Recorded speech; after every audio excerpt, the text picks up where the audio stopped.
This is Sayyad Rashid. Now, as I will going to take you intermediate first year physics. So, in intermediate first year physics, we have lot many chapter with us. We will going to discuss about the portion later. But as of now, I will going to start our first chapter of physics, that is physical world. Okay. So, in this chapter, first of all, student, as I would like to say something about inter first year physics. The inter first year physics is nothing but it is a combination of usually 8th class, 9th class and 10th class physics. But in this you will get some higher level things, okay, some equations, some diagrams you need to understand. But as you are taken like physics subject as one of your subject in your intermediate, so you need to just do few things as I am telling you. Just you have to do few things. First thing is you need to listen the lecture of the teacher. Second thing, you need to just go through with the lecture, what the lecture is saying.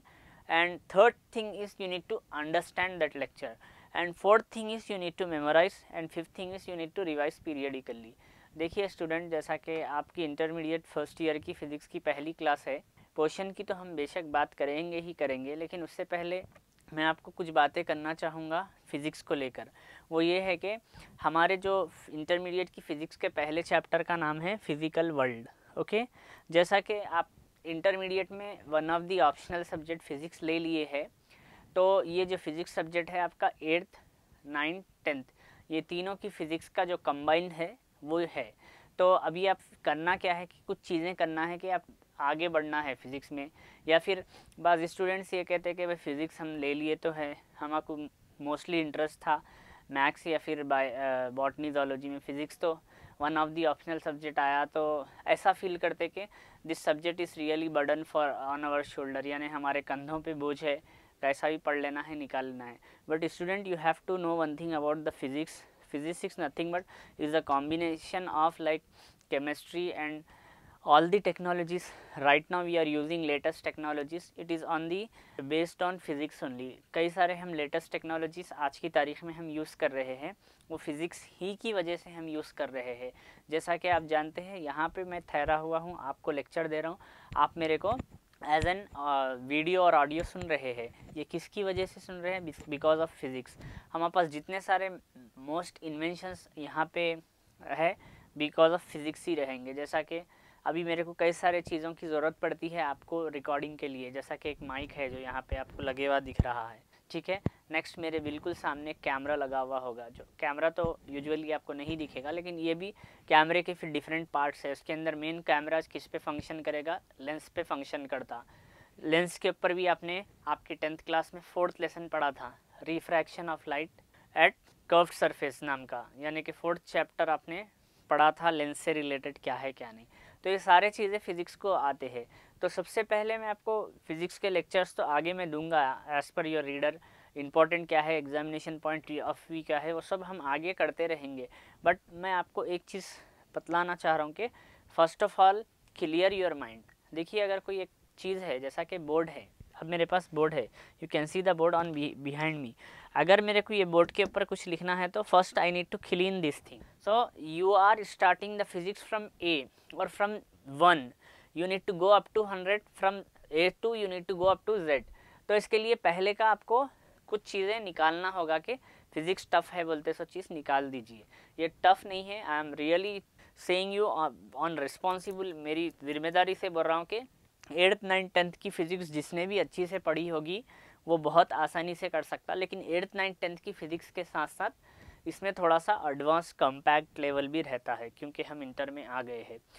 और मैं आपको ज़्यादा आपका time ना लेते हुए physics के जो फर्स्ट लेसन है हमारा फिज़िकल वर्ल्ड, वो शुरू करने जा रहा हूँ। First I will read few things, after that I will write few definitions and I will explain like this I will going to do. Once we have done with the chapter, I will going to give you few important questions related to the chapter physical world also. What is physics?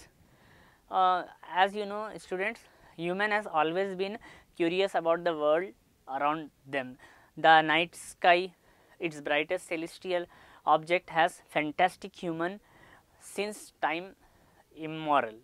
That means बात ये है कि जो physics को लेके इंसान बहुत पुराने ज़माने से बहुत ज़्यादा क्यूरियस है, यानी कि बहुत ज़्यादा सोचते रहते कि इसको और डेवलप किस तरीके से करना चाहे। स्पेशली जब रात की जो हम आसमान देखते, उसका जो स्काई रहता वो ब्राइटेस्ट सेलेस्टियल ऑब्जेक्ट बोलते।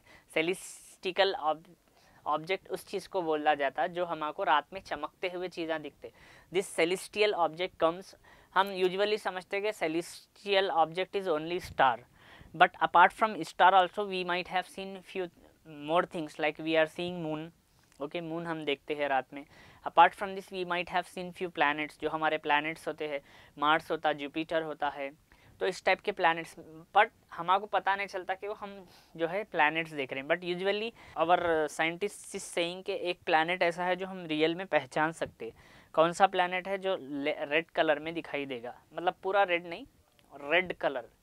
तो आपको कुछ आइडिया होगा, आपने 9th क्लास की फिज़िक्स के लास्ट के चैप्टर्स याद करी है।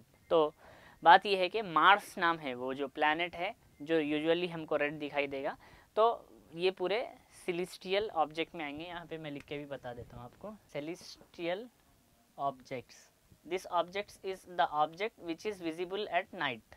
नाउ उसके साथ साथ फिजिक्स को लेके the regular repetition of day and night, the annual cycle of season, the eclipse, the tides, the volcano, the rainbow have always been source of the wonder. हम हमारे जो नेचर है उसमें हम बहुत सारे चीज़ें देखेंगे, जैसा कि हम आपस पहले दिन होता है, फिर रात होती, फिर रात होता, दिन होता, वैसे सीज़न हमारे चेंज होते रहते एनुअली, पीरियडिकली। उसके साथ साथ हमारे जो अर्थ का जो यानी कि ऑर्बिट है वो यूजुअली एलिप्स है बोलते हैं हम। उसके साथ साथ आप देखते कि टाइड्स, बहुत सारे हवाएं आते हैं फ्यू मौसम में, और हमारे अर्थ पे बहुत सारे वोल्केनोस रहते हैं। साथ ही साथ हमको रेनबो भी कभी कभी नज़र आएगा। Rainbow is nothing but VIBGYOR. और once again you need to go back to your 10th class lesson number 5, human eyes and colourful world. तो उसमें आपको रेनबो से रिलेटेड पूरी इन्फॉर्मेशन है, स्टडी आप चाहे तो उधर से एक मरतबा रिवाइज कर सकते हैं, ठीक है। और उसके साथ साथ हमारे वर्ल्ड में वेरियस क्या है, एस्ट्रोनॉमिक मटेरियल स्टार्ट हो गए हैं, जैसा कि अलग अलग डाइवर्सिटीज़ हो गई है, जैसा कि few astronomers saying their thoughts different and few astronomers say their thought like this. Inquiry and imaginative humans mind has responsible to wonder and if of the nature in different way. One kind of response from the earliest time has been to observe physical environment carefully, look for any meaningful patterns and relation in the natural phenomena and build and use new tools to interact with nature. The human endeavors lead in the course of to modern science and technology. जैसा कि आप जानते हो students, starting से हर एक peoples अपने अपने thoughts रख रहे थे फिज़िक्स को लेके, अपने अपने थिंग्स जो वो सोचते हैं वो रख रहे थे। आफ्टर दैट वो लोग जो है उसके ऊपर जो थिंग्स थे उसको फिर रीडेवलप करें कि अपने सोच में थोड़ा सा चेंजेस लाने के लिए। और उसके साथ साथ ये जो हो रहा था, फिर उसके बाद हल्लू हल्लू इसको साइंस को, फिज़िक्स को समझने के लिए कुछ टूल्स का भी यूज़ इस्तेमाल होना शुरू हो गया। जैसा कि आप जानते हैं कि स्टार्टिंग में हल्लू हल्लू यानी कि बाइनोक्यूलर, दूर की चीज़ करीब दिखती, कैसा दिखती, उसके अंदर कुछ लेंस वगैरह डालने के बाद दिखते। उसके साथ साथ फिज़िक्स की मदद से ही हम कुछ ऐसे चीज़ें करें हमारे हाउस बिल्डिंग को लेकर के कि हम, क्योंकि अगर हमारे पास स्पेस है like 200 square yard, 300 square yard, उसको और अच्छे से प्रिपेयर करना है तो फिज़िक्स की मदद से हम उसको पूरी तरीके से करें। ऐसा होते होते this type of study of physics gradually leads to the latest science and technology. ये क्या लीड्स करी? लेटेस्ट साइंस एंड टेक्नोलॉजी को लीड कर दी है। आप जैसा कि देख सकते हैं लेटेस्ट साइंस एंड टेक्नोलॉजी को लीड कर सकते हैं। Student, what is physics? The definition we can write more than one type of definition, we have many types of definition with us. Physics is what actually the branch of science, as we know, I know and everyone knows. Physics क्या है कि physics भी एक branch of science है। तो अब ये science क्या है, थोड़ा सा उस पर रोशनी डालेंगे। Just put a glimpse what is science. Okay, science क्या है हम उस पर थोड़ा सा रोशनी डाल लेंगे। Look at here what is science. So for science actually this is an Greek word. Science is a Greek word and this word is actually derived from the word name as like so student, what is science means? Science is nothing but it is originated from the Latin word. एक Latin word है, उससे ये science originate हो गया। Latin word, ये word से हमको science जो है डिराइव हुआ है। उसके साथ साथ इसको जो है एक संस्कृत वर्ड भी होता है, ये तो इसका हो गया है लाइक लैटिन वर्ड हो गया है साइंस का। और एक एक वर्ड हमारे पास उसका एक वर्ड है जो हमारा संस्कृत लैंग्वेज में होता है यूजुअली, विजनन, ओके। और अरबिक लैंग्वेज में होगा इसका वर्ड हमारे पास, जैसा कि अरबिक मीनिंग उसका हो सकता है इल्म। So in short science is nothing but जानने को बोलते, to know something science, okay. ये साइंस जो है हमारे अलग अलग वर्ड से निकला, जैसा कि आप देख सकते हैं लैटिन वर्ड उसका, और संस्कृत वर्ड है विजनन, और हमारा अरबिक वर्ड है इल्म, ठीक है। ये तो ये 3 वर्ड हो गए साइंस को लेके। If you want you can copy this 3 words, okay, और एल्स यू कैन सी और your Telangana reader page number 1, because I'd like to just you need to remember these things. I will going to give the definition of science, okay. Okay student, one more thing I'd like to remind about the definition of science.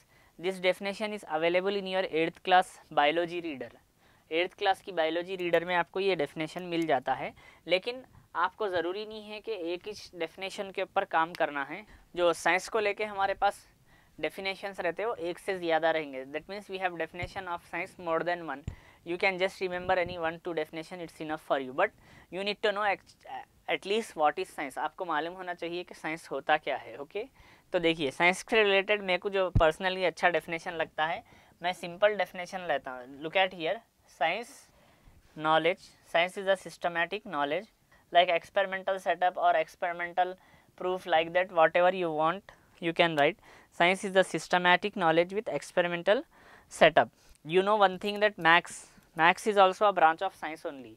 Maths is not a separate subject, it is the branch of science. Like science has many branches like maths, physics, chemistry, botany, zoology, like that. But in maths also we have many subjects, like in maths also we have algebra, it is a, but you might have learned about the chapter wise, but algebra is, it is a vast part of maths. Like calculus is a different part of maths, like that. In physics also we have many parts, like in physics we have atomic physics, we have thermal physics, we have optics, like that. So this is, but just you need to remember the definition of science. What is science? Science is a systematic knowledge with experimental setup. If you want you can copy and remember. One more definition I'd like to tell orally. Science is the knowledge to explore world. Science एक ऐसी knowledge है जो world को explore कर डालता है, उसको भी हम science कहते हैं, ठीक है। We are just moving on with our chapter. One more definition I like to give related to the science. I am raising one question, what is science and what is so called scientific method? यानी science किसे कहते हैं और जो scientific methods होते हैं उसे क्या कहते हैं? एक्चुअली दोनों में डिफरेंस क्या है? What is the difference between science and scientific methods?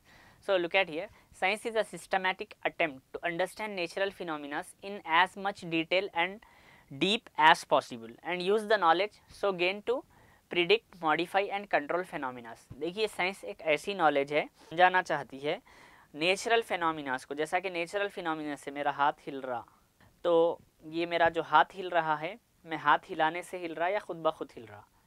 अगर हिलाने से हिल रहा तो आखिर क्या चीज़ लीड कर रही कि मैं हाथ हिला रहा हूँ? क्योंकि मैं थोड़ा एक्सप्रेशंस दिखाना चाह रहा हूँ, तो ये चीज़ है। नेक्स्ट है, और उसको डीप में, डिटेल और डीप में लर्न करने को कहते हैं। और उसके साथ साथ कोशिश करेंगे जितना हो सके चीज़ों को प्रिडिक्ट कर सके, मॉडिफाई कर सके और कंट्रोल कर सके। जैसा कि अब हमारे पास फोरकास्ट रहता, फोरकास्ट क्या रहता? हमको सीजन्स बताएगा, तो इसको प्रिडिक्शन बोल सकते हैं हम। यानी कि वो सीज़न का, यानी कि 1-2 दिन पहले बता देगा कि आने वाले 2 दिन आपको बारिश है, क्या है क्या नहीं। सो उसको हम प्रिडिक्ट कर लिए। Now modify, what modify you can do? You can do the modify in your personal like living style. If you might have think you got the forecast report related to next 2 days will be the rain. So what you will do and I will do, usually we will prepare to escape ourselves from rain and to escape ourselves the disadvantages of rain. That means we are taking raincoats or umbrella with us while we are going out, or else like this we are just changing our diet, like we are using some hot things, like we are using teas, coffees, like this. So ये क्या है? Modify, यानी exactly modify तो नहीं कर सकते, हम समझ सकते। And control the phenomena. That means you need to, if you are modifying your living style, automatically the thing is controlled. That means what you are doing, if you are knowing that there will be a rain after 2 days, means you are thinking that you have to be wear like raincoat, or at least you need to keep yourself from this thing, from this deed we are controlling automatically. Okay, science is exploring, experimental and predicting from what we see around us, the curiosity to learn about the world, unraveling the secrets of the nature is the first. जैसा कि science उसके साथ साथ क्या है, अपने आप को एक्सप्लोर बढ़ा देना, यानी हम जितने थे, हमारा जो ब्रेन जितना था, हमारे जो नॉलेज जितनी थी, उसको हम थोड़ा सा और आगे लेकर चले जाना। उसके लिए मैं आपको कुछ एग्जाम्पल्स दूंगा आज के time, today's time I will going to give few examples.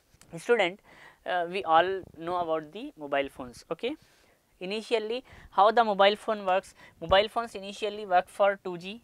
Okay, that is second generation. After that we move on to 3G, third generation. After that we are moving to the 4G, fourth generation. Now 5G also introduced in few countries. As of now it is not available in our India. So how you are seeing that you are just what you are doing, you are, that means exploring yourself from 2G to 3G, 3G to 4G, 4G to 5G, like that you are just exploring yourself. So this is nothing but a science only, like that we are just exploring, as well as we are just disclosing the some secrets of nature also. That means अब इसका मतलब कैसा समझ सकते कि कुछ secrets रहते nature के, लाइक एयर से हम क्या क्या कर सकते हैं, इसके फ़ायदे क्या ले सकते हैं। वाटर क्या है, हमको मालूम है कि खाली पानी रहता, it is available in lakes and rivers, but what the secret in the water में क्या राज है, उसके लिए हम क्या करेंगे, यूजुअली वाटर के जो उसके जो राजा हैं, सीक्रेट से बाहर लेके आएंगे। With the help of water what we are preparing hydro electricity. From electricity we are doing lot many things with us. So this is the things which we are coming out of. Okay, this is about the science. Now we are discussing some more thing related to the science and physics. The interplay of theory and observation, experiment is based on the progress of science. Science is ever dynamic. There is no final theory in science and no unquestioned authorized among scientists. ये जो चीज़ है बहुत important है। Science क्या होता है, हमेशा उसके जो थीरीज है उसको ऑब्जर्व करते, और उसका जो थीरीज है उसमें हमेशा प्रोग्रेस होता डायनेमिकली, यानी आगे बढ़ते रहता। उसके अंदर कोई फाइनल थीरी नहीं रहेगी और उसके अंदर कोई अनक्वेश्चन ऑथराइजेशन नहीं रहेगा। अनक्वेश्चन ऑथराइजेशन का मीनिंग क्या होता है मैं आपको समझाता हूँ, और उसके साथ साथ मैं आपको ये भी समझाऊंगा कि साइंस हमेशा प्रोग्रेस में रहता डायनामिकली, यानी हमेशा से जाता। तो पहली चीज़ मैं आपको बताता हूँ, अब हमारे पास सब में पहले इलेक्ट्रॉन का इन्वेंट किसने किया था, 9th class physics, that is J Thomson ने किया था। जे थॉमसन ने इलेक्ट्रॉन का फिजिक्स किया, यानी इलेक्ट्रॉन का इन्वेंशन किया था जे थॉमसन ने। तो जब उन्होंने इलेक्ट्रॉन का जब इन्वेंट किया था तो अनक्वेश्चन नहीं रहा था, तो उनसे पूछा गया इलेक्ट्रॉन क्या है, एक नेगेटिव चार्ज पार्टिकल है। फिर उसके बाद इलेक्ट्रॉन कहाँ पे रहते हैं, फिर इलेक्ट्रॉन का मास क्या रहता है, इलेक्ट्रॉन का रोल्स रेस्पॉन्सिबिलिटी क्या रहती है एटम में। That means it is raising questions to solve this question. Again science is going dynamically progress, उसको सॉल्व करने के लिए अलग अलग जाते। तो उस हिसाब से साइंस में याद रखिए कि ना ही ये अनक्वेश्चन भी नहीं रह सकती इसकी थ्योरी, और रुक भी नहीं सकती, आगे आगे बढ़ते ही रहना है उसको। उसके लिए example, as observing improving in the detail and precision or experimental yet now result, theory must account for the necessary by introducing modification. Sometimes the modification may not be drastic and may lie within the framework of existing theory. For example, when John Kepler, देखिए अब यहाँ पे क्या है कि हम जो observation करते रहते हैं उसके अंदर ज़रूरी नहीं है कि वही पूरा परफेक्ट हो जाए। समटाइम वो जो ऑब्जर्वेशन है या फिर वो मॉडल है उसके अंदर हमको क्या चाहिए, डेवलपमेंट चाहिए, लेकिन वो जो डेवलपमेंट है उसके मॉडल के अंदर ही छुपे हुआ रहता। जैसा कि स्टार्टिंग में क्या हुआ था हमारे पास, फिर एग्जांपल दूंगा मैं आपको आपके ही यानी एटॉमिक स्ट्रक्चर का। पहले क्या करे थे जे थॉमसन, क्या बोले थे कि एटम क्या रहता बोले थे। Yes come on students, you learn 8th 9th 10th physics. एक स्पीयर रहता बोले थे, और स्पीयर कैसा रहता बोले थे अनु, like a water million seeds is like उसके का नेगेटिव चार्ज रहेगा, और जो उसका पल्प है वो पूरा पॉजिटिव चार्ज रहता। लेकिन इनका मॉडल फेल हो गया। लेकिन उस मॉडल में एक चीज़ पास हुई, आपको मालूम होना चाहिए कि उन्होंने एटम के शेप को स्फीयर बोला था। एज ऑन टुडे, आज की तारीख में भी एटम को स्फीयर ही माना जाएगा। Even though the theory failed but the modification come under from that theory itself. Theory तो फेल हो गई मगर उसी की थ्योरी के अंदर आपको मॉडिफिकेशन आया है। वैसे ही एक साइंटिस्ट है जिनका नाम है जोहानेस केपलर, ठीक है, तो इन्होंने एक थ्योरी निकाला था 1571, ओके, 1571 टू 1630। तो एग्जाम करे थे उन्हें extensive data on planetary motion collected by tycoons branch. एक साइंटिस्ट है जिनका नाम है टाइकोन ब्रेव्स। इन्होंने 1546 से लेकर के 1601 तक एक मॉडल तैयार किए थे मोशन का प्लानिटरी, ठीक है, उसी को लेके उन्होंने किया था। The planetary circles orbits in heliocentric theory. इन्होंने क्या किया था, 1546 से लेके 1601 तक एक मॉडल तैयार किया था। इसको हम हीलियोसेंट्रिक मॉडल कहते हैं। सो हीलियोसेंट्रिक मॉडल बेसिकली क्या कहता है कि sun at the centre of the solar system imagine by, यानी कि ये जो साइंटिस्ट था यूजुअली हीलियोसेंट्रिक मॉडल बोल के एक निकाला था। What is heliocentric model means, in heliocentric model होता क्या है कि सन क्या रहता है, सेंटर में रहेगा, उसके जो आसपास जो रहते पूरे प्लैनेट्स रिवॉल्व होते हैं। तो इस टाइप का सिर्फ मॉडल उन्होंने प्रपोज करे थे। लेकिन उसके बाद 1473 से आपको 1543 तक और एक मॉडल निकाला गया था निकोलस नाम के साइंटिस्ट। निकोलस नाम के साइंटिस्ट ने क्या किया था, उस मॉडल को पूरा एलिप्टिकली उस हिसाब से वो करे। दैट मीन्स ये जो डेवलपमेंट आते रहा, एक ही थ्योरी में अलग अलग डेवलपमेंट आया। Occasionally however the existing theory similar unstable to explain new observe. अभी जो हमारे पास आज की तारीख में जो प्लानिटरी मॉडल को लेके थ्योरी है, आप और मैं बेहतरीन जानते हैं वो क्या है। प्लानिटरी मॉडल को लेके जो थ्योरी है हमारे पास कि सन सेंटर में रहेगा और उसके आसपास पूरे ऑर्बिट्स घूमेंगे, that too in elliptical shape में घूमेंगे। जैसा कि पहले मर्क्यूरी रहता, उसके बाद वीनस रहता, अर्थ रहता, मार्स रहता, इस टाइप से प्लैनेट्स घूमेंगे। एग्जिस्टिंग थ्योरी है। तो इससे हमको साबित क्या हो रहा कि सन अभी भी सेंटर में ही है, खाली उसके एग्जिस्टिंग जो मॉडल है प्लैनेटरी वो चेंज हुआ है। So student, we have learned this many things related to the science and physics. Now coming to the straight point, what is physics? And this question is one of the question in your textbook backside in first lesson. Okay? देखिए student, अभी हम physics science को लेके कुछ बातें कर रहे थे। अभी स्ट्रेट सीधा फिजिक्स का डेफिनेशन, फिजिक्स किसको बोलते हैं वो देख लेंगे, ठीक है। So I wrote the answer here, you can see what is physics. What is physics? So physics is a basic discipline in the category of nature. That means physics is the basic discipline in the category of natural sciences. Natural sciences के अंदर जितना भी disciplines है physics है वो, ठीक है, which also includes other disciplines. Physics के अंदर और सारे चीज़ आएंगे like chemistry and biology. Then second definition, the word physics comes from a Greek word meaning nature. Physics जो word होता है वो word आया है Greek word से जिसको हम कहते हैं nature. And one more definition students I'd like to give related to the physics, but this definition I'll tell you orally, if you want you can write. एक और definition मैं आपको physics को लेके बताना चाहूँगा, लेकिन ये जो definition रहेगा मैं आपको orally बोलूँगा, आप चाहे तो लिख सकते। This definition usually works for the student related to the 8th 9th class or 10th class student. As you are in intermediate, you need to go something definition like this, okay. So but the definition which I will going to tell, it is very easy, you can remember. So listen carefully. अभी जो मैं physics का definition बोलने जा रहा हूँ वो आप सुनिए, अगर चाहे तो आप लिख ले सकते, लिख के भी रख सकते हैं आपके पास। Listen, physics is a branch of science. Physics क्या है? एक साइंस का ब्रांच है which deals with the study and property of matter in all stages and energies in all forms. Once again I will tell you the definition. Physics is a branch of science which deals with the state of property of matter in all stages and energies in all forms. तो ये हो गया physics का definition. सो physics को लेके और कुछ बातें हम करेंगे, जैसा कि फिजिक्स का जो डेफिनेशन है, precise definition of this discipline is neither possible nor necessary.